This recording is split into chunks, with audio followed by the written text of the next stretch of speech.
It has finally happened. The WZ 115A has received a heat pen buff. Not only did it get a heat pen buff, but everything else around it lost armor. You see, in the latest update of World of Tanks Blitz, calibrated shells got a pen buff. And now, most heat shells deal around 10 to 15 more than they would have. So, my 5A, which used to have 333 mils of heat, now has 342. But I also have an AP pen buff, now sitting at 281 millimeters. It gets even better. Refined Gun was buffed. So now we have 0.3 dispersion on our 5A, and because Enhanced Gun Laying Drive was also buffed, it means that you're basically not losing anything when it comes to your overall aiming time. And then we arrive to the final buff to the 5A, and that is Enhanced Armor. You see, Enhanced Armor was nerfed quite substantially. It now has 1% less armor effectiveness, which sure, on paper, doesn't sound like anything too impressive until you realize that is 25% of the equipment's capabilities. Essentially, vehicles have less armor. Tanks like the E100 running enhanced now have 1% less effective armor, which doesn't sound like a lot, but they still lost maybe 5-6 millimeters compared to what they previously would have.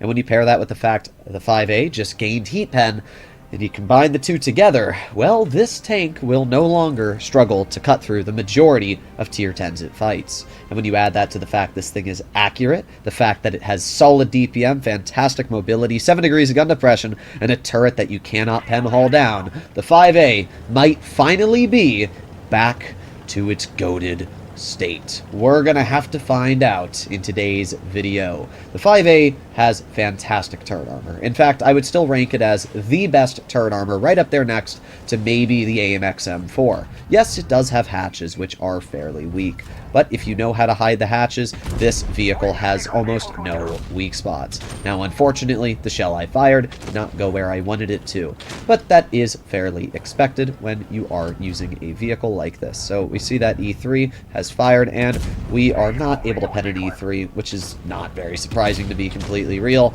We are just kind of waiting, honestly. There's not much to do here. This is just one of those games where the enemy doesn't really give you too many angulars to hit them, but there you go. We slam a shell directly into the 50 TP. A shell that you wouldn't even have expected to hit, but obviously, with the 5A's superior firepower, we are able to get it off. We fire an HE into the roof of the T110E3, hopefully dealing a decent amount of damage, but there's really only one way to find out, and it did about 150, maybe 200, not too bad at all. We got the enemy Renat Charante, and we got a 480 damage shell right into his tank. Now you'll notice that it looks like an enemy AMX M4 is going to be trying to flank us here. So we are going to stop that right now. You're going to roll around this corner here, and we're going to see if that AMX is still coming towards us. Well, it's not an AMX, but we do have a Progetto, which we get a very nice shell into. The Progetto misses us, which means he only has one shell left. And now we can use our superior DPM on his tank. Actually, I don't know why I read AMX, because the enemy team doesn't have one. It was probably the Progetto, but my brain just said AMX for some weird reason. Now, what I'm hoping is that the Progetto shoots us with its single shot, because then we can fully take advantage of the 5A's DPM. We have already completely destroyed this enemy, and in just a couple more seconds, we will be able to clear his tank. So let's do that, and let's reload. Easy shell straight through his tank. Alright, well, we have the 121, who appears to have gotten shot, but we do get max rolled for 525 in return, which is obviously not what I'm looking for. While the 5A did get a buff, my teammates obviously did not, which means that at the end of the day, I'm still in a team-reliant vehicle.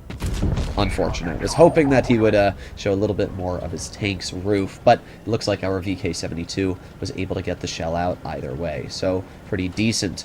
We have the 113 showing his hull, and we are going to aim directly on his vehicle, not only penning, but bringing him down to a one-shot. I'm very surprised that we were still spotted by the enemy 121, which is rather disappointing, but not that big of a deal. We are not in the best situation here. We have the E3 right in front of us, and what I'm hoping is that we can just HE the E3. Nice 177 damage into his tank. let's back up a bit and hopefully see the E3 focusing the Ritter instead of our tank. Let's load in another HE. This one only does 26 damage. And for some reason, this Rhino would rather focus me than the Ritter on my side. So we get one pen into the Rhino, and we're going to reload one more shell. We should obviously be able to reload it before he rams us, so we're going to get it out, and he rams us, not even killing us with the ram.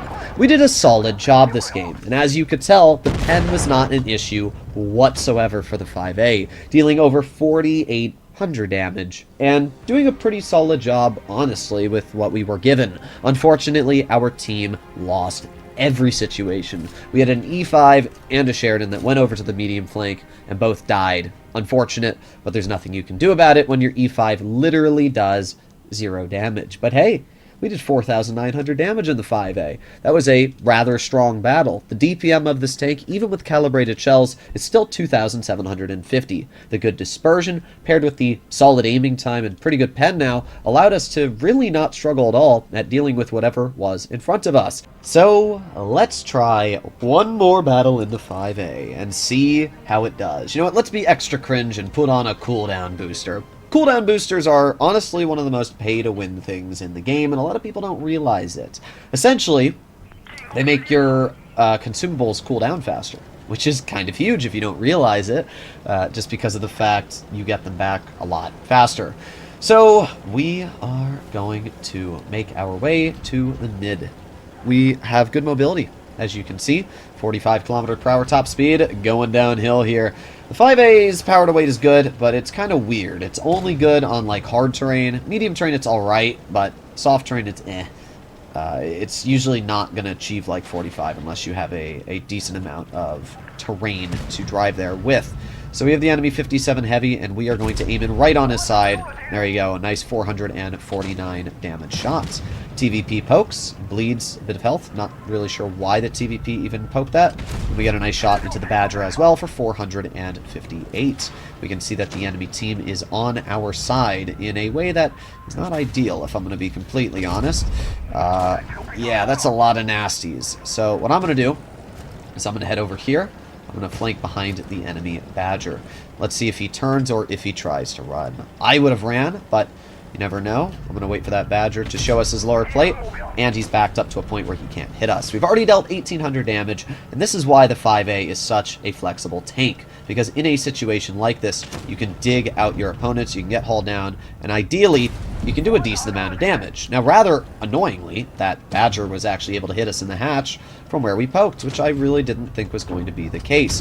But we are getting out a lot more damage than the Badger is. We are obviously farming quite a bit here. And I don't think the enemy team can really stop me. We're just going to aim it on the Rhino. There you go, 550, and we light him on fire, dealing a whopping 690 in total, which is obviously pretty dang juiced. Alright, well, we got the 30B in the back, we got the Badger right in front. Not able to do anything to the Badger at that current position, but because he missed me, I can overpoke and get a pen into his lower plate, bringing him down to a one-shot. At this point, the Badger is going to try and leave, and we are going to push up, and we're going to aim it on this 30B, and it goes low.